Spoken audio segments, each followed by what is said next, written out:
Chapter 8 class 9 motion. अगर motion की बात की जाए तो जो भी चीज़, देखो मोशन पहले नॉर्मली दो टाइप के होते हैं। एक तो कोई चीज़ रेस्ट में होती है और दूसरी मोशन में होती है। तो इस चैप्टर में हम लोग सिर्फ मोशन के बारे में पढ़ेंगे। हाँ, नॉर्मली मैं आपको बता सकता हूँ कि रेस्ट होता क्या। तो जो चीज़ एक जगह से हिली ही नहीं, यानी कि वो एक ही जगह खड़ी रही थी, दूसरी जगह शिफ्ट नहीं हुई, that thing is in your rest. A thing or a body which move from one place to the other place with respect to time. जो चीज़ समय के हिसाब से एक जगह से दूसरी जगह शिफ्ट हो गई उसे हम कहते हैं मोशन। अब वो मोशन कई टाइप का हो सकता है। मोशन स्ट्रेट भी हो सकता है, सर्कुलर भी हो सकता है। इस टाइप से अलग अलग टाइप के जो है मोशन हो सकते हैं। और मोशन हर किसी में भी हो सकता है। जैसे कि हर किसी से मेरा मतलब है, जैसे बर्ड्स फ्लाई करती हैं, चिड़ियाँ जब उड़ती हैं तो एक जगह से उड़कर दूसरी जगह जाती हैं, तभी तो पंखों का इस्तेमाल करती हैं। अदरवाइज़ वो जब रेस्ट में होती हैं तो उनके पंख बंद और वो एक जगह बैठी रहती हैं। जैसे मछली तैरती है, हमारी जो बॉडी में ब्लड का फ्लो होता है वीन्स में, आर्टरीज में, मतलब वीन्स और आर्टरीज के थ्रू प्लैनेट्स का मूव करना, स्टार्स का मूव करना, यहाँ तक कि गैलेक्सीज भी सब मोशन में ही तो होती हैं। कार होती है, जैसे 4 व्हीलर 2 व्हीलर, मतलब जितने व्हीलर्स आपके पास हैं वो एक जगह से मूव करके दूसरी जगह जाते हैं। अब ये तो है नहीं कि भाई यहाँ से स्टार्ट किया और 2 ही क्षण में आप दूसरी जगह पहुँच गए। उसके लिए हमें क्या करना पड़ता है भाई, एक जगह जब स्टार्ट किया गाड़ी, तो जैसे मान लीजिए आपको यहाँ से मथुरा से आगरा जाना है, तो उसके लिए आप क्या करेंगे, गाड़ी स्टार्ट की, आगरा गए। आगरा जाने के लिए कुछ तो टाइम लगेगा। अब जब आपने मथुरा से स्टार्ट किया था वो आपकी इनिशियल पोजीशन थी, यानी कि वो आपका रेफरेंस पॉइंट था। Reference point means your starting point, your origin point. जो आपका ओरिजिन पॉइंट है, जहाँ से आपने स्टार्ट किया था, जहाँ पर आप स्टार्टिंग फेज में रेस्ट में थे, यानी कि रुके हुए थे। उसके बाद आपने अपनी जर्नी स्टार्ट की और आप आगरा पहुँच गए 50 किलोमीटर का डिस्टेंस ट्रैवल करके। लेकिन 50 किलोमीटर का डिस्टेंस कुछ तो टाइम लगा होगा आपको ट्रैवल करने के लिए। तो वही होता है मेरे दोस्तों मोशन, कि आप टाइम के अकॉर्डिंग एक जगह से दूसरी जगह कितने टाइम में पहुंच गए, यानी कि आपकी जो पोजीशन थी एक जगह पहले कैसी थी स्टार्टिंग में और फाइनल में आप कहां तक पहुंच गए, तो टाइम के अकॉर्डिंग ही शिफ्ट हो गए, वो आपका कहलाता है मोशन। जैसे कि अगर इस वाले की बात में, इसमें जो आपकी बुक्स में दे रखा है, तो उसमें देखो स्ट्रेट मोशन है, स्ट्रेट लाइन में, यानी कि जैसे मान लीजिए आप कहीं जा रहे हैं और आप सीधी सीधी दिशा में जा रहे हैं, यानी कि आपको सर्कुलर नहीं घूमना है, सीधा सीधा जाना। चाहे आप लेफ़्ट मुड़ कर जाइए या राइट मुड़ कर जाइए या फिर सीधा स्ट्रेट में चले जाइए, लेकिन जाओगे तो सीधे ही मेरे भाई, क्योंकि मुड़ करके ऐसा तो नहीं है कि आप 90 डिग्री पे टर्न हो गए, लेफ़्ट या राइट जो भी है। उसके बाद ये तो नहीं कि आप सर्कुलर घूमने लगेंगे, बिल्कुल भी नहीं। तो वो आपका स्ट्रेट लाइन मोशन कहलाएगा। अगर आप सर्कुलर घूम रहे हैं, जैसे मान लीजिए आप किसी ग्राउंड के चक्कर लगा रहे हैं, तो वो आपका सर्कुलर मोशन होगा। वहीं आपका रोटेट होता है, कुछ पार्टिकल्स होते हैं जिनमें एनर्जी जनरेट हो जाती है तो वो वाइब्रेट करने लगते हैं, तो वही उनमें भी तो मोशन आ गया। लेकिन उनमें मोशन कब आया, जब उनके अंदर एनर्जी ट्रांसफ़र हुई। जब एनर्जी ट्रांसफ़र हुई तो वो एनर्जेटिक हो गए। एनर्जेटिक होने पे आप देखो, नॉर्मल हम किसी को देखते भी हैं जिसमें ज़्यादा एनर्जी आ जाती है तो वो फुदकने लगता है ना, तो ऐसे वो लोग, वो पार्टिकल्स भी तो वाइब्रेट होंगे। अब इस वाले में हम ये भी कह सकते हैं, देखो रेस्ट का अगर समझना है तो सिंपल वे में जो आपकी बुक में दे रखा है वो ये है कि अगर आप लोगों को डिस्कस करना है तो आप सिंपल देखिए, आपके घरों की दीवारें, walls of your house, college, schools, any buildings, उनकी जो दीवारें हैं क्या वो मोशन में है या रेस्ट में? इसका आंसर आप खुद पता लगा सकते हैं, क्योंकि रेस्ट का मतलब ही होता है उसमें कितना भी कोशिश कीजिए आप, कितना भी फोर्स लगाइए, वो अपनी जगह से टस से मस नहीं होगा, यानी कि वो अपने इनिशियल फेज को चेंज नहीं करेगा, यानी कि वो जिस जगह था उसी जगह फाइनल तक टिका रहेगा। वो कहलाएगा आपका रेस्ट पोजीशन। अगर उसका चेंजमेंट हो जाता है, एक जगह से दूसरी जगह वो शिफ्ट हो जाता है, दैट इज़ योर मोशन। तब हम उसे ये कह सकते हैं कि उसमें मोशन हुआ था। और स्टार्टिंग का रेफरेंस पॉइंट तो मैंने आपको बता ही दिया है, अब देखो मोशन इन स्ट्रेट लाइन की अगर हम लोग बात करें तो सिंपल है, जैसे हम लोग सीधे सीधे चले गए और उसमें आपका स्टार्टिंग पॉइंट तो आपको हर जगह रखना पड़ेगा। अगर मोशन पढ़ना है तो स्टार्टिंग पॉइंट का फेज़ आपके पास होना चाहिए। अब जैसे मान लीजिए आपके घर से स्कूल है आपका, कितनी दूरी पर है, जो दूरी है वो तो आपका डिस्टेंस हो ही गया, लेकिन जो स्टार्टिंग पॉइंट था, जो रेफरेंस पॉइंट था, जो ओरिजिन पॉइंट था, वो था आपका हाउस यानी आपका होम। तो वो वहाँ से लेकर के आप स्कूल तक गए, स्कूल आपका फाइनल डेस्टिनेशन है, यानी कि आपका टारगेट सिर्फ स्कूल जाना था तो आप स्कूल पहुँचे, फाइनल पोजीशन आ गई। तो यानी कि आपको स्कूल पहुँचने में कुछ तो समय लगा भाई, कुछ तो समय लगा होगा स्कूल पहुँचने में। ये तो नहीं कि छत से छलांग मारी और स्कूल पहुँच गए। तो वो आपका कहला गया मोशन, क्योंकि आप इस रेफरेंस पॉइंट से मेजर किया जाता है हमेशा, यानी स्टार्टिंग पॉइंट से मेजर करके देखो स्कूल किसी तो डायरेक्शन में होगा, डायरेक्शन में होने के साथ साथ वहाँ तक स्कूल तक पहुँचने के लिए 1 किलोमीटर 2 किलोमीटर 4 किलोमीटर कितना, मतलब 10 किलोमीटर 20 किलोमीटर कुछ तो डिस्टेंस आप लोगों ने मेज़र किया होगा। तो वही आपका पूरा मोशन हो जाएगा कि टाइम के अकॉर्डिंग जो चेंजमेंट होता है वही आपका मोशन कहलाता है। अब देखो मोशन दो तरीके के होते हैं, एक यूनिफॉर्म मोशन होता है, एक नॉन यूनिफॉर्म मोशन होता है। सिंपल है, देखो कभी भी बुक्स में काफ़ी लेंथी होता है तो लेंथी चीज़ों को नहीं पढ़ना चाहिए, तो इतनी शॉर्ट वे में समझना चाहिए। उसके लिए है कि यूनिफॉर्म मोशन होता क्या है।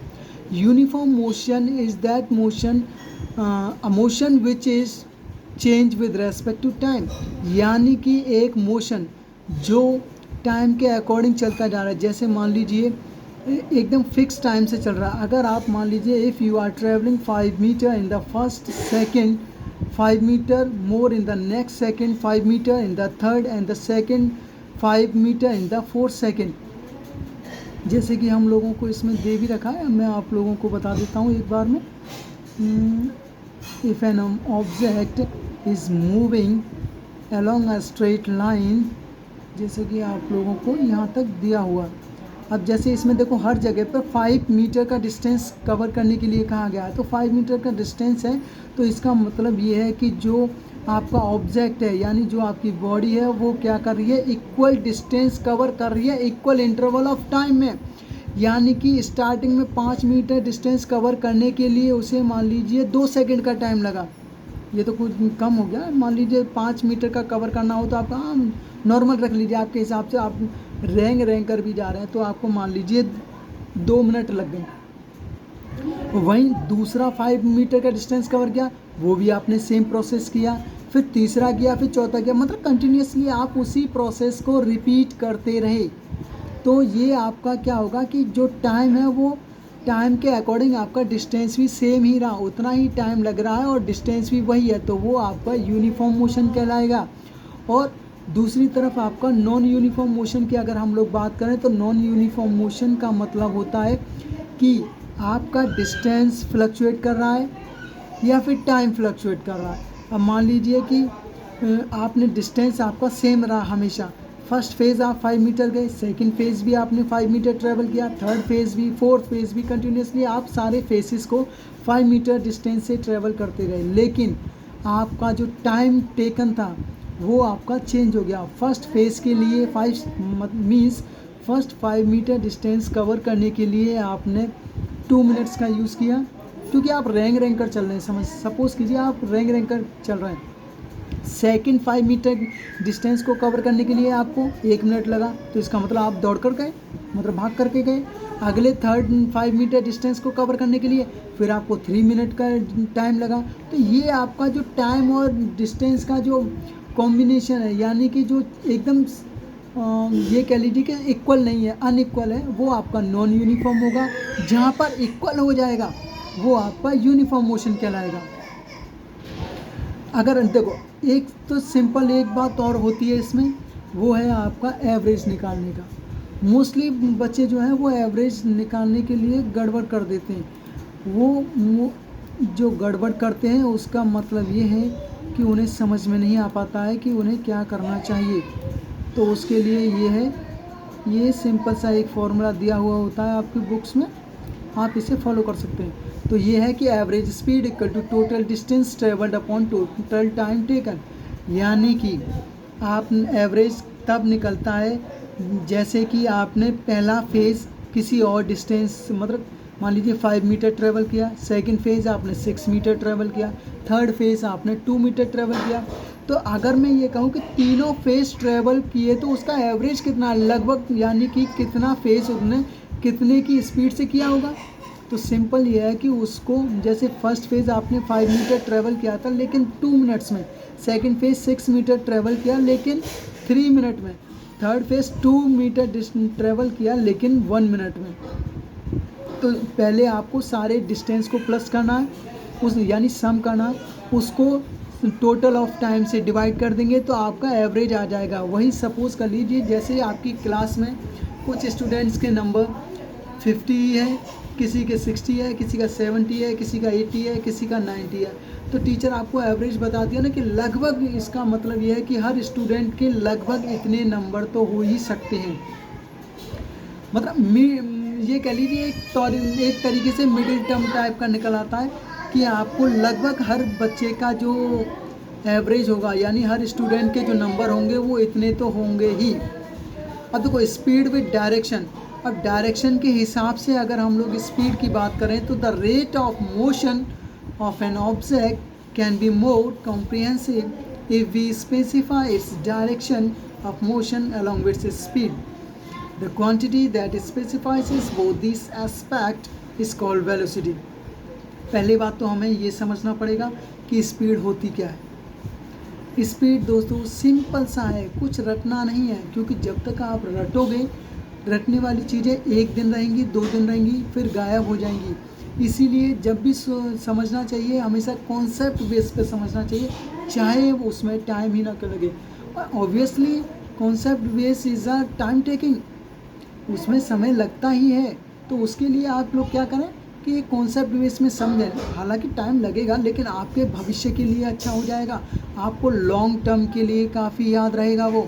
तो स्पीड की अगर हम लोग बात करें तो स्पीड क्या होता है सॉरी, स्पीड जो टाइम के अकॉर्डिंग चेंजमेंट आता है वही तो आपका स्पीड कहलाता है।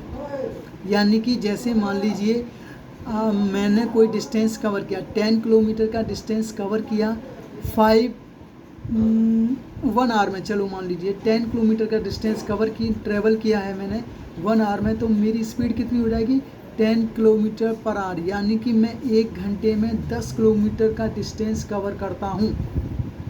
तो ये आपकी स्पीड हो गई। और वही जो वेलोसिटी की बात करें तो वेलोसिटी आपकी क्या होती है, सिंपल, जो स्पीड में चेंजमेंट होता है, the rate of change of speed with respect to time, यानी कि टाइम के अकॉर्डिंग स्पीड में जो चेंजमेंट आएगा वो आपका वेलोसिटी होगी। और फिर एक्सेलरेशन की बात कर लेते हैं। जब वेलोसिटी की बात की है तो एक्सेलरेशन क्या होता है, the rate of change of velocity with respect to time, यानी कि टाइम के अकॉर्डिंग। देखो नॉर्मली रेट का मतलब ही होता है कि वो टाइम के अकॉर्डिंग ही चेंज हो रहा है, तो जो टाइम के अकॉर्डिंग वेलोसिटी में जब चेंजमेंट आएगा that is your acceleration.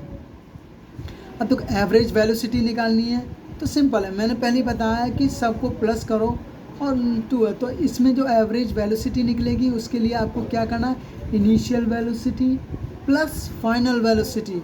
Let me highlight your formula so you can easily find out on your screen now. Just 1 second. This is a formula, average velocity equal to initial velocity plus final velocity by 2, यानी कि आपके starting phase में आपकी velocity क्या थी किसी भी object की और फाइनल वेलोसिटी क्या थी तब की बात करें और उसे 2 से डिवाइड करते हैं तो लगभग एवरेज आ जाएगा कि पूरे जो मतलब पूरा जो जर्नी ट्रेवल की उसमें लगभग इतनी वेलोसिटी रही होगी। अब इसमें आपको देखो u है v है, ये नॉर्मली बहुत से टीचर्स ये भी कहते हैं कि आप u से इनिशियल को मानिए v से फाइनल को मानिए, ऐसा कुछ नहीं है। आप u चाहे x को मानिए, मीन्स इनिशियल वेलोसिटी आप x मानिए, फाइनल वेलोसिटी y मानिए, इनिशियल वेलोसिटी a मानिए, फाइनल वेलोसिटी v मानिए, ये आपके ऊपर डिपेंड करता है आप किस तरीके से मेज़र करना चाहते हैं। So always try to solve the questions in your way. If you know, because if you are able to solve these questions in your way, then it will be remembered for you, or it will be remembered for a long time. But it will take time to make your own way to learn. Rate of change of velocity, rate of change, देखो rate का मतलब मैंने पहले ही बताया था, जो time के according change होता है, जो टाइम के अकॉर्डिंग आपकी वेलोसिटी में जो चेंजमेंट होगा, जो ऑब्जेक्ट है आपके पास उसमें जो चेंजमेंट होगा, वही तो आपका rate of change of velocity कहलाएगा। और मैंने पहले ही बता दिया था, जब वेलोसिटी में टाइम के अकॉर्डिंग चेंज होता है उसे हम लोग एक्सेलरेशन कहते हैं दोस्तों। Now here is your formula, acceleration equal to change in velocity upon time taken, and this formula I already told you.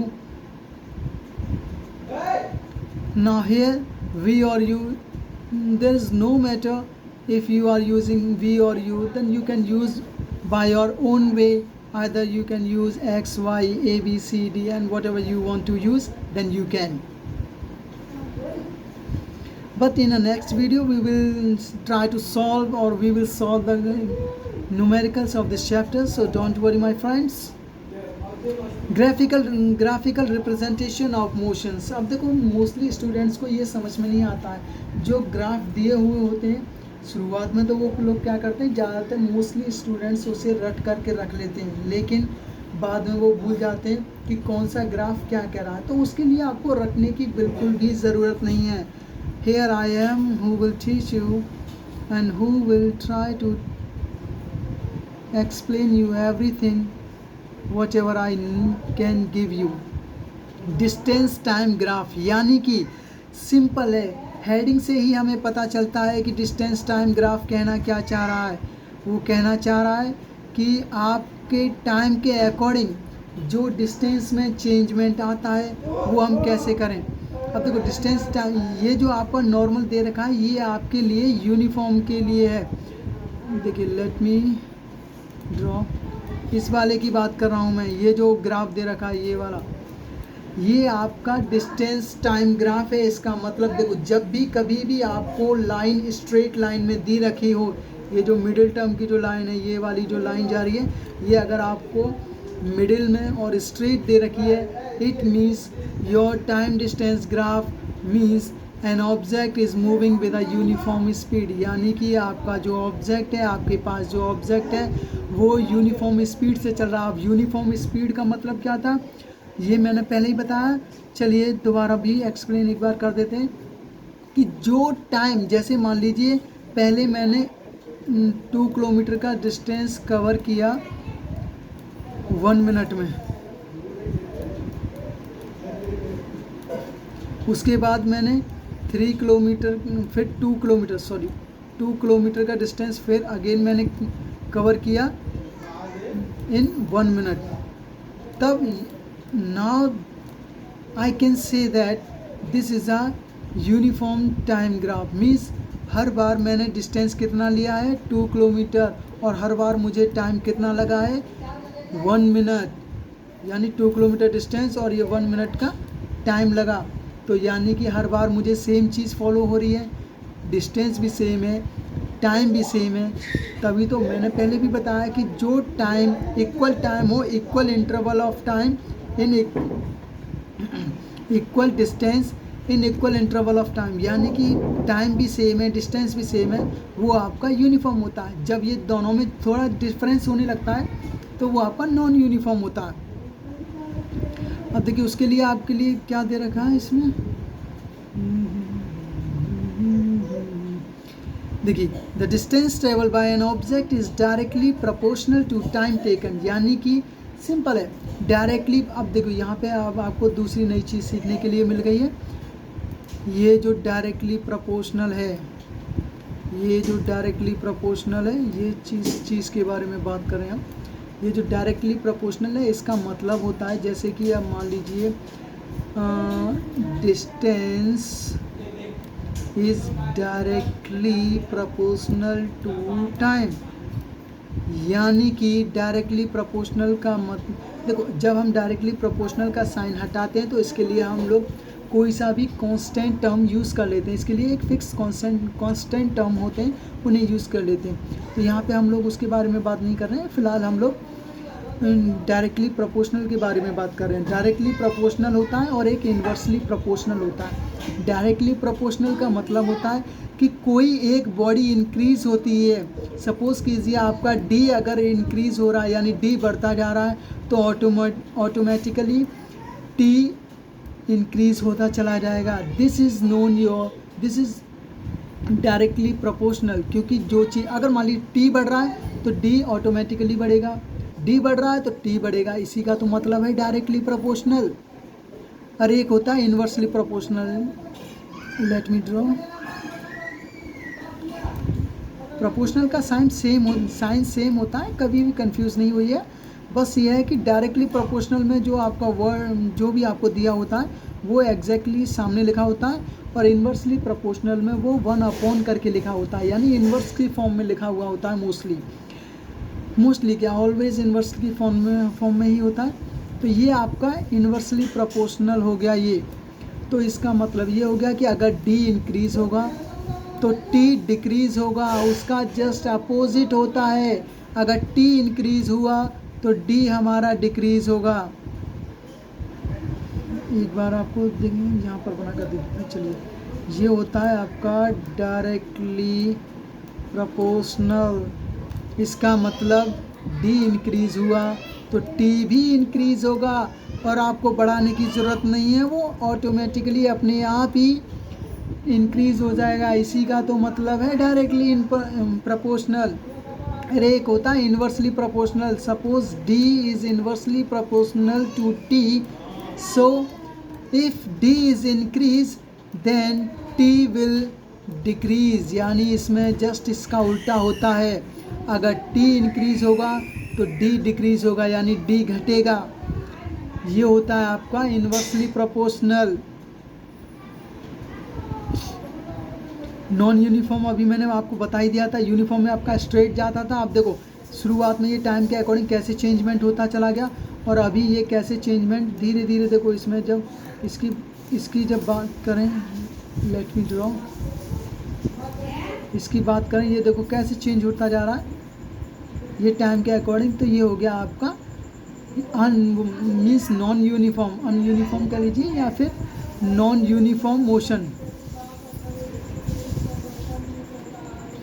Velocity time graph same है, जो डिस्टेंस के लिए था सेम इसके लिए भी फॉलो हो रहा है। लेकिन वेलोसिटी आपको याद होनी चाहिए कि the rate of change of speed, यानी कि स्पीड में जो टाइम के अकॉर्डिंग चेंज होगा वो आपका वेलोसिटी कहलाएगा। तो यहाँ पे अगर यूनिफॉर्म स्पीड की वेलोसिटी की बात करें तो यानी कि किलोमीटर्स कितना है, सेम है, टाइम भी वही लग रहा है जितना लगना चाहिए था। जैसे मान लीजिए यहाँ से यहाँ तक आने के लिए फर्स्ट फेज़ के लिए आपको 2 सेकंड्स लगे, सेकंड फेज़ के लिए भी 2 सेकंड्स लगे, थर्ड फेज़ के लिए भी 2 सेकंड्स लगे, यानी कि और डिस्टेंस आपका हमेशा सेम था।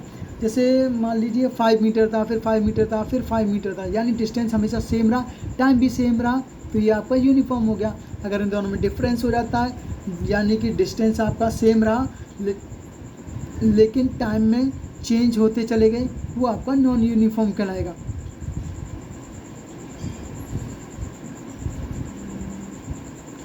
Equation of motion by graphical method. आप देखो 3 इक्वेशंस होती हैं जो मोस्टली आपको याद रखनी चाहिए, और इन्हीं के बेसिस पे आपके जो न्यूमेरिकल्स होते हैं वो मोस्टली इन्हीं पर ही बेस्ड होते हैं। तो ये इक्वेशंस आपको जो है याद होनी चाहिए।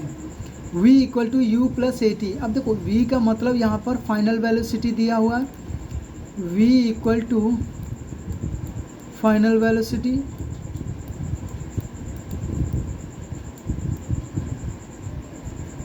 फाइनल, और u का मतलब है इनिशियल।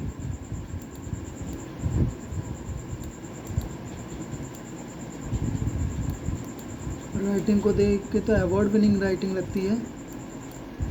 इनिशियल है, s जो आपका दिया हुआ है वो है आपका distance, s equal to distance. Distance को हम लोग DIS कर देते हैं नॉर्मल शॉर्ट में।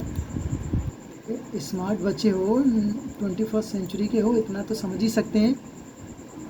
जो टी दिया हुआ है, t is given as, t is time, time taken by the object और a body, whatever you can say, object और body, t equal to time. So final velocity equal to initial plus a, sorry a equal to, a रह गया था थोड़ा सा, नहीं तो फिर गड़बड़ हो जाती. A equal to acceleration,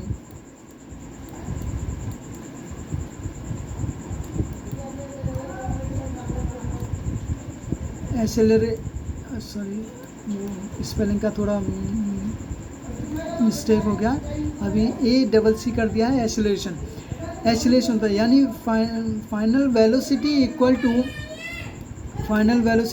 to u equal to plus a t, यानी v equal to u plus a t, यानी कि initial velocity plus acceleration into time. और दूसरा अगर डिस्टेंस निकालना हो तो डिस्टेंस के लिए initial velocity into time plus half, यानी 1/2 इंटू एक्सेलरेशन इंटू टाइम का स्क्वायर. और थर्ड पॉइंट होता है आपका 2as, यानी 2 into acceleration into distance equal to final velocity square of final velocity minus square of initial velocity. तो इनमें से आपको देखो कोई भी फॉर्मूला पुट करने के लिए दे सकता, हो सकता है आपसे v पूछे, u और a और t दे रखा हो आपको, हो सकता है आपको v दे रखा है, u दे रखा है, a नहीं दे रखा लेकिन t दे रखा है, तब आपको a पूछ ले, या फिर a दे रखा है t पूछ ले. तो इनमें से कोई भी चीज़ें देगा और आपसे कोई भी एक चीज़ पूछ सकता है. तो ये आपको अगर मोशन का चैप्टर पढ़ रहे हैं तो ये आपको तीन जो इक्वेशंस मैंने अभी जो दिखाई हैं आप लोगों को, वो आपको याद होनी चाहिए. इतनी टफ भी नहीं है कि आप याद कर सकें. देखिए जैसे यहाँ पे भी आपको एक न्यूमेरिकल दिया हुआ है, उसमें भी देखो u equal to u t s equal to u t plus half a t square दिया हुआ. तो आप इस तरीके से इक्वेशंस का यूज़ करके आप अपने जो न्यूमेरिकल्स हैं उन्हें इजीली वे में सॉल्व कर सकते हैं. सो यूनिफॉर्म सर्कुलर मोशन. अब देखो सर्कुलर मोशन की अगर हम लोग बात करें, यानी कि कोई भी चीज़ गोल गोल घूम रही है उसे कहते हैं सर्कुलर मोशन. जैसे मान लीजिए आप गोल चक्कर है, यानी गोल प्लेग्राउंड है, प्लेग्राउंड में साइड में फुटपाथ सी बनी हुई है, ट्रैकिंग, जिसे ट्रैकिंग सर्कल कहते हैं, उस पर आप दौड़ करते हैं तो आप उस पर क्या देखते हैं कि वो पूरा का पूरा गोल है, तो उसी को तो आप सर्कुलर मोशन कहेंगे. लेकिन यूनिफॉर्म वो कब होगा, जैसे मान लीजिए आपने उस ग्राउंड का एक चक्कर लगाया, जैसे मान लीजिए आपके पास एक सर्कल था ये,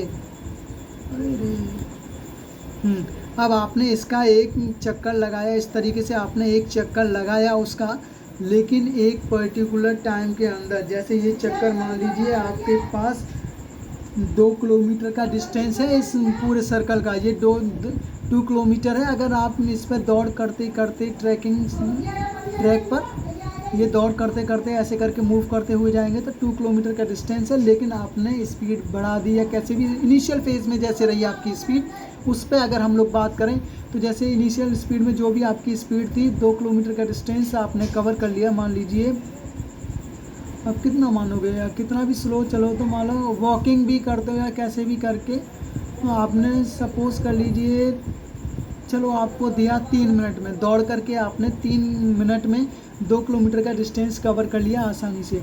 वहीं आपने दूसरा चक्कर लगाया, वो भी आपने 3 मिनट में कवर कर लिया. फिर तीसरा चक्कर लगाया, वो भी सेम टाइम में कवर किया. तो ये आपका यूनिफॉर्म वो कहलाएगा मोशन. और वहीं आपने 2 किलोमीटर का डिस्टेंस तो है, लेकिन आपने पहला इनिशियल फेज़ आपने स्टार्टिंग में स्टार्ट किया, तो स्टार्टिंग में तो बॉडी थोड़ी सी हल्की सी वार्म अप करने के बाद हीट पकड़ गई, तो आपने आराम से 3 मिनट में खींच दिया पूरा चक्कर. वहीं आपने दूसरा सर्कल लगाने की कोशिश की, यानी दूसरा राउंड लगाने की कोशिश की. अब आपकी बॉडी थक गई क्योंकि आपने सारी एनर्जी फर्स्ट चक्कर में ही लगा दी. तो वहाँ आपके साथ क्या होगा, आपको वहाँ आपने 4 मिनट का टाइम ले लिया. तो ये आपका क्या होगा, ये आपको नॉन यूनिफॉर्म हो गया, यानी कि आपने टाइम चेंज हो गया आपका, ये आपको नॉन यूनिफॉर्म की कैटेगरी में चला जाएगा. इसमें वैसे और ज़्यादा कुछ पढ़ने के लिए भी नहीं है. तो इसके बाद exercise. And thank you for watching my videos, and we will let you up to date from your latest syllabus and other subjects and other topics in a better conditions. Thank you so much for watching our videos. Thank you so much.